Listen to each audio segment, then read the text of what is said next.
Hello. ഈ വീഡിയോയിൽ ഞാൻ ഷെയർ ചെയ്യുന്നത് ഇന്നും ഒരു കപ്പ് ഗോതമ്പ് പൊടി കൊണ്ട് വളരെ ടേസ്റ്റി ആയിട്ടുള്ള ഹെൽത്തി ആയിട്ടുള്ള ഒരു ഈവനിങ് സ്നാക്ക് അല്ലെങ്കിൽ ഒരു പലഹാരത്തിൻ്റെ റെസിപ്പിയാണ് ഞാൻ ഷെയർ ചെയ്യുന്നത്. അപ്പോൾ അതിന് വേണ്ടിയിട്ട് ഒരു നേന്ത്രപ്പഴം അല്ലെങ്കിൽ ഒരു ഏത്തപ്പഴം ചെറുതായിട്ട് കട്ട് ചെയ്ത് അവിടെ വെച്ചിട്ടുണ്ട്. പിന്നെ ഒരു പിടി തേങ്ങ, പിന്നെ ഒരു ചെറിയ പീസ് ശർക്കര. ആദ്യം നമ്മൾ ചൂടായ പാനിലേക്ക് ഒരു ചെറിയ പീസ് ശർക്കര ഇട്ടു. ആ ശർക്കര ഒന്ന് മെൽറ്റായി വരാനായിട്ട് ഒരു 1/4 ഗ്ലാസ് വെള്ളം ഒഴിച്ചു കൊടുത്തു. പിന്നെ അതിലേക്ക് ഒരു 2-3 ഏലക്ക നമ്മൾ ഒന്ന് ചതച്ചിട്ട് അതിലേക്ക് ഇട്ട് കൊടുത്തു. പിന്നെ ഒരു 1/2 കപ്പ് തേങ്ങ ഇട്ട് കൊടുത്തു.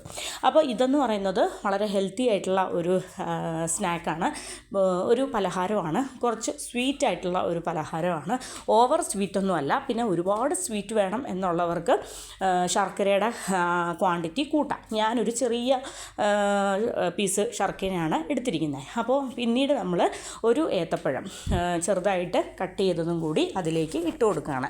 അപ്പോൾ ഞാൻ ആദ്യം എന്ത് ചെയ്തു, ഒരു ചെറിയ പീസ് ശർക്കര ഇട്ട് കൊടുത്തു. അതിലേക്ക് കുറച്ച് വെള്ളം ഒഴിച്ചു കൊടുത്തു. അതിനുശേഷം പിന്നീട് ഏലക്ക ഇട്ടു, തേങ്ങ ഇട്ടു. പിന്നീട് അതിലേക്ക് ഒരു ഏത്തപ്പഴം ചെറിയ പീസായിട്ട് കട്ട് ചെയ്തതും കൂടി ഇട്ട് കൊടുത്തു. അപ്പോൾ എല്ലാം കൂടി ആ ഒരു ശർക്കരയിൽ കിടന്ന് നന്നായിട്ടൊന്ന് വെന്ത് വരട്ടെ. ഒരു പ്രത്യേക ടേസ്റ്റാണ്, ഒരു അടിപൊളി ടേസ്റ്റാണ്. അതിനുശേഷം ആ ഒരു ശർക്കര മെൽറ്റാകാൻ വേണ്ടി നമ്മൾ യൂസ് ചെയ്ത ആ ഒരു വെള്ളം ഉണ്ടല്ലോ, അതൊക്കെ കംപ്ലീറ്റ് ഒന്ന് ഡ്രൈ ആയതിനു ശേഷം പിന്നീട് നമ്മളിതിലേക്ക് ഒരു സ്പൂൺ ഗീയാണ് ചേർക്കുന്നത്. അപ്പോൾ ഗീയുടെ ടേസ്റ്റ് ഉള്ളത് കൊണ്ട് തന്നെ ഈ ഒരു ഫില്ലിംഗ് എന്ന് പറയുന്നത് ഒരു അടിപൊളി ടേസ്റ്റാണ്. ഇനിയിപ്പോൾ നമുക്ക് ആദ്യം ഫില്ലിംഗ് ആണ് റെഡിയാക്കേണ്ടത്. അതിനുശേഷം അതിൻ്റെ ബാക്കിയുള്ള ബാറ്ററും കാര്യങ്ങളൊക്കെ നമുക്കൊന്ന് റെഡിയാക്കി എടുക്കാം. അപ്പോൾ ഇതെന്ന് പറയുന്നത് നല്ല അടിപൊളി ഒരു ടേസ്റ്റി ആയിട്ടുള്ള ഒരു ഫില്ലിംഗ് ആയിട്ടുണ്ട്. ഇതെന്ന് പറയുന്നത് വളരെ സിമ്പിളായിട്ടുള്ള ഒരു സംഭവമാണ്. ഒരു ഏത്തപ്പഴവും ഒരു കപ്പ് ഗോതമ്പ് പൊടിയും കൊണ്ട് വളരെ ഈസി ആയിട്ട് റെഡിയാക്കി എടുക്കാൻ പറ്റിയ, കുട്ടികൾക്കൊക്കെ ഇങ്ങനെയൊക്കെ റെഡിയാക്കി കൊടുക്കുകയാണെങ്കിൽ ഭയങ്കര ഇഷ്ടപ്പെടും. അപ്പോൾ ഒരു ബൗളിലേക്ക് 1 കപ്പ് ഗോതമ്പ് പൊടി എടുത്തിട്ടുണ്ട്. ആ ടേസ്റ്റ് ഒന്ന് ബാലൻസ് ചെയ്യാനായിട്ട് ആവശ്യത്തിന് ഉപ്പിട്ട് കൊടുത്തിട്ടുണ്ട്. അതിനുശേഷം നമ്മൾ ആ ഒരു ദോശ റെഡിയാക്കി എടുക്കണം, അതായത് ഗോതമ്പ് ദോശ റെഡിയാക്കി എടുക്കണം. അതിനുവേണ്ടി ഞാൻ പ്രത്യേകിച്ച് വെള്ളത്തിൻ്റെ അളവും കാര്യങ്ങളൊന്നും പറയുന്നില്ല. വെള്ളം ഒഴിച്ചൊഴിച്ച് നമുക്ക് അറിയാമല്ലോ, ദോശ ബാറ്ററിൻ്റെ ഒരു കൺസിസ്റ്റൻസി നമുക്കറിയാമല്ലോ. അങ്ങനെ ഇത്രയേ ഉള്ളൂ. ഇതാണ് നമ്മുടെ ബാറ്റർ എന്ന് പറയുന്നത്. അപ്പോൾ സാധാരണ ഗോതമ്പ് ദോശ ചുട്ടു കൊടുത്തെങ്കിൽ കുഞ്ഞുങ്ങളൊന്നും കഴിക്കാനായിട്ട് താല്പര്യമില്ല. കുഞ്ഞുങ്ങൾ മാത്രമല്ല, മുതിർന്നവർക്കാണെങ്കിലും കൂടുതൽ പേർക്കും ഗോതമ്പ് ദോശ കഴിക്കാനായിട്ട് വലിയ താല്പര്യമൊന്നുമില്ല. അപ്പോൾ ഇങ്ങനെ എന്തെങ്കിലുമൊക്കെ ഒരു ഫില്ലിംഗ് ഒക്കെ സ്റ്റഫ് ചെയ്ത് റെഡിയാക്കുവാണെങ്കിൽ വളരെ ടേസ്റ്റി ആയിട്ടുള്ള ഒരു വെറൈറ്റി ആയിട്ടുള്ള ഹെൽത്തി സ്നാക്കുമായി, അതുപോലെ തന്നെ ഹെൽത്തി ആയിട്ടുള്ള ഏത്തപ്പഴവും അതുപോലെ തന്നെ ഹെൽത്തി ഗോതമ്പ് ദോശയൊക്കെ നമ്മുടെ ഉള്ളിലേക്ക് പോയിക്കോളും. ഇനിയിപ്പോൾ ചെയ്യേണ്ടത് എന്നാന്ന് വെച്ചാൽ, ദോശ ഒരു നോൺ സ്റ്റിക്ക് പാൻ വെച്ചു. അതിലേക്ക് ഞാൻ ഗോതമ്പ് ദോശ ചുട്ടെടുക്കുകയാണ്. അപ്പോൾ ഒരു സൈഡ് നന്നായിട്ട് വെന്തതിന് ശേഷം തിരിച്ചിടുകയാണ്. അപ്പോൾ ഒരു സൈഡ് നന്നായിട്ട് വെന്തതിന് ശേഷം നമ്മൾ നെക്സ്റ്റ് സൈഡ് ഒന്ന് തിരിച്ചിടുകയാണ്. തിരിച്ചിട്ടതിന് ശേഷം നമുക്ക് നോക്കാം ബാക്കി പരിപാടി എന്താണെന്ന്. അതിന് ശേഷം നമ്മൾ അതിൻ്റെ സെൻറ്ററിലായിട്ട് ഒരു നടുക്ക് ഭാഗത്തായിട്ട് എന്ത് ചെയ്യും, നമ്മുടെ ആ ഒരു പഴം വിളയിച്ച ആ ഒരു ഫില്ലിങ് വെച്ച് കൊടുക്കും. അപ്പോൾ ഇതിൽ എന്തൊക്കെയാണെന്ന് കണ്ടല്ലോ, ശർക്കരയും തേങ്ങയും ഏത്തപ്പഴവും ഏലക്കയും നെയ്യും ചേർന്നിട്ടുള്ള ആ ഒരു മിക്സ് നമ്മൾ വെച്ച് കൊടുക്കുകയാണ്. ഏകദേശം ഒരു നടുക്ക് പോർഷനിലായിട്ട് വെച്ച് കൊടുക്കുകയാണ്. ഇനിയിപ്പോൾ നമ്മൾ ആ ഒരു ദോശയുടെ 4 സൈഡ് ഫോൾഡ് ചെയ്യണം.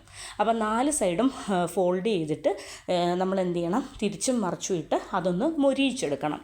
അപ്പോൾ ഭയങ്കര ടേസ്റ്റാണ് ഇത്. നമ്മൾ എത്രത്തോളം നമ്മുടെ ഈ ഒരു ദോശ മൊരിയിച്ചെടുക്കുന്നുവോ ഈ ഒരു പലഹാരത്തിന് അത്രത്തോളം ടേസ്റ്റാണ്. ഞാൻ ഒരുപാടങ്ങ് മൊരിയിച്ച് എടുക്കുന്നില്ല, കാരണം ഇതെന്ന് പറയുന്നത് കുറച്ച് ധൃതിയിലാണ് ഞാനിത് കുക്ക് ചെയ്തെടുക്കുന്നത്. അതുകൊണ്ട് എനിക്ക് ഓവറായിട്ട് മൊരിയിക്കാനുള്ള ഒരു ടൈം കിട്ടിയില്ല. അപ്പോൾ ഈ ഒരു സ്നാക്ക് കൂടുതൽ ടേസ്റ്റായിട്ട് നിങ്ങൾക്ക് കിട്ടണം എന്നുണ്ടെങ്കിൽ കൂടുതലായിട്ട് നമ്മൾ എന്ത് ചെയ്യണം, തിരിച്ചും മറിച്ചും ഇട്ട് ഒന്ന് മൊരിയിച്ചെടുക്കണം. അപ്പോൾ നടുക്ക് നമ്മൾ ദോശയുടെ നടുക്കായിട്ട് ഫില്ലിങ് വെച്ചു. ഫില്ലിങ് വെച്ചതിന് ശേഷം ലെഫ്റ്റും റൈറ്റും ടോപ്പും ബോട്ടവും നമ്മൾ എന്ത് ചെയ്യണം, ഫോൾഡ് ചെയ്യണം. ഫോൾഡ് ചെയ്തിട്ട് നമ്മൾ എന്ത് ചെയ്യണം, കണ്ടോ മൊരിഞ്ഞ് വന്നത് കണ്ടോ. ഇനിയിപ്പോൾ അതിൻ്റെ മുകളിലേക്ക് കുറച്ച് ബട്ടറോ അതുപോലെ തന്നെ ഗീയോ ഒക്കെ കുട്ടികൾക്കൊക്കെ കൊടുക്കുമ്പോഴത്തേനും കൂടുതൽ ബട്ടറിലും കൂടുതൽ ഗീയിലും ഒക്കെ നമുക്കത് ഒന്ന് ചുട്ടെടുക്കാം. അപ്പോൾ വളരെ ടേസ്റ്റി ആയിട്ടുള്ള, ഇപ്പോൾ ഇതെന്ന് പറയുന്നത് ഒരു ബനാന പോക്കറ്റ് എന്നൊക്കെ നമുക്ക് വിളിക്കാം. നമ്മളിതാ ഒരു പോക്കറ്റ് പോലെ ആക്കി എടുത്തിട്ടുണ്ട്. അപ്പോൾ ഇതിൻ്റെ ഉള്ളിൽ ഈ ഒരു മിക്സ് എന്ന് പറയുന്നത് ഒരു രക്ഷയില്ല, വളരെ ടേസ്റ്റി ആയിട്ടുള്ള അടിപൊളി ഒരു മിക്സാണ്. അപ്പോൾ നമുക്ക് ഇതെന്ന് പറയുന്നത് ഗോതമ്പ് ദോശ ചുട്ടതിന് ശേഷം അതിൻ്റെ ഉള്ളിൽ ഫില്ലിങ് വെച്ചിട്ടല്ലേ, അപ്പം ഈ ഒരു ഫില്ലിങ് കൊണ്ട് തന്നെ വളരെ രുചികരമായിട്ടുള്ള അട നമുക്ക് ഈ നേന്ത്രപ്പഴത്തിൻ്റെ ഈ മിക്സ് കൊണ്ട് വളരെ ടേസ്റ്റി ആയിട്ടുള്ള അടയൊക്കെ നമുക്ക് റെഡിയാക്കി എടുക്കാം. അപ്പോൾ ഇതാ ഞാൻ ഒരെണ്ണം റെഡിയാക്കി, അതിനുശേഷം ഇതാ രണ്ടാമത്തെ റെഡിയാക്കുകയാണ്. ഞാൻ ഒരുപാട് ക്വാണ്ടിറ്റി ഒന്നും വേണ്ട. 1 കപ്പ് ഗോതമ്പ് പൊടി കൊണ്ട് നമുക്കൊരു 6 ഈ ഒരു ബനാന പോക്കറ്റ് റെഡിയാക്കി എടുക്കാൻ പറ്റും. അതായത് ഒരു 6 ദോശ ചുട്ടെടുത്തിട്ട് നമുക്ക് ഉള്ളിൽ ഫില്ലിങ് സ്റ്റഫ് ചെയ്തിട്ട് ഈ ഒരു ബനാന പോക്കറ്റ് ഉണ്ടാക്കിയെടുക്കാൻ പറ്റും. ഞാൻ ഒരു നേന്ത്രപ്പഴം വെച്ചിട്ടാണ്, നമ്മളൊരു 2 നേന്ത്രപ്പഴമൊക്കെ വെച്ചിട്ടാണെങ്കിൽ നമുക്ക് കുറച്ച് കൂടുതൽ ക്വാണ്ടിറ്റിയിൽ കൂടുതൽ എണ്ണം റെഡിയാക്കി എടുക്കാൻ പറ്റും. അപ്പം ഞാൻ വൈകുന്നേരം പെട്ടെന്ന് കുഞ്ഞുങ്ങൾക്കായിട്ട് പെട്ടെന്ന് എന്തെങ്കിലും ഒരു സ്നാക്ക് റെഡിയാക്കണമല്ലോ എന്ന് വിചാരിച്ച് പെട്ടെന്ന് തട്ടിക്കൂട്ടിയെടുത്ത ഒരു സ്നാക്കാണ്. അപ്പോൾ കഴിച്ചപ്പോൾ ഭയങ്കര ടേസ്റ്റായിട്ട് തോന്നി. അപ്പോൾ നിങ്ങളുടെ മുന്നിലും കൂടി ഒന്ന് ഷെയർ ചെയ്യാമെന്ന് വിചാരിച്ചു. അങ്ങനെ ഇതാ നമ്മൾ ടൈം എടുത്തിട്ട് കുറച്ച് ടൈം എടുത്ത് ലോ ഫ്ലെയിമിലും ഹൈ ഫ്ലെയിമിലും ഒക്കെ ഇട്ട് നോക്കി നിന്ന് ഓരോന്നോരോന്ന് നമ്മൾ മൊരിയിച്ചെടുക്കണം. അപ്പോൾ ഭയങ്കര ടേസ്റ്റാണ് ഇത്, ചൂടോട് കൂടിയിട്ട് കഴിക്കാനായിട്ട് നല്ല ടേസ്റ്റാണ്. അപ്പോൾ ഉള്ളിലെ ആ ഒരു തേങ്ങയും ഏത്തപ്പഴവും നെയ്യും ശർക്കരയും എല്ലാം കൂടെ ചേരുമ്പോൾ ഭയങ്കര ടേസ്റ്റി ആയിട്ടുള്ള ഒരു അടിപൊളി ഈവനിങ് സ്നാക്കാണ്. അപ്പോൾ ഡിന്നറിനും ബ്രേക്ക്ഫാസ്റ്റിനും ഒക്കെ നമുക്കിതെടുക്കാം. കുട്ടികൾക്ക് ലഞ്ച് ബോക്സിലോ ടിഫിനായിട്ടോ ഒക്കെ കൊടുത്തു വിടാം. അപ്പോൾ എൻ്റെ ഈ ഒരു ബനാന പോക്കറ്റ് വളരെ ടേസ്റ്റി ആയിട്ടുള്ള ഗോതമ്പ് പൊടി വെച്ചിട്ടുള്ള ഈ ഒരു പലഹാരത്തിൻ്റെ റെസിപ്പി നിങ്ങൾക്ക് എല്ലാവർക്കും ഇഷ്ടപ്പെട്ടെന്ന് വിചാരിക്കുന്നു. അപ്പോൾ ഞാൻ വൈകുന്നേരത്തെ ചായക്ക് വേണ്ടിയിട്ട് റെഡിയാക്കിയ ഒരു പലഹാരമായിരുന്നു. അപ്പോൾ അതാ 1 കപ്പ് ചൂട് കാപ്പിയും എടുത്തിട്ട് ഞാനൊരു 3 എണ്ണം റെഡിയാക്കുന്നുള്ളൂ.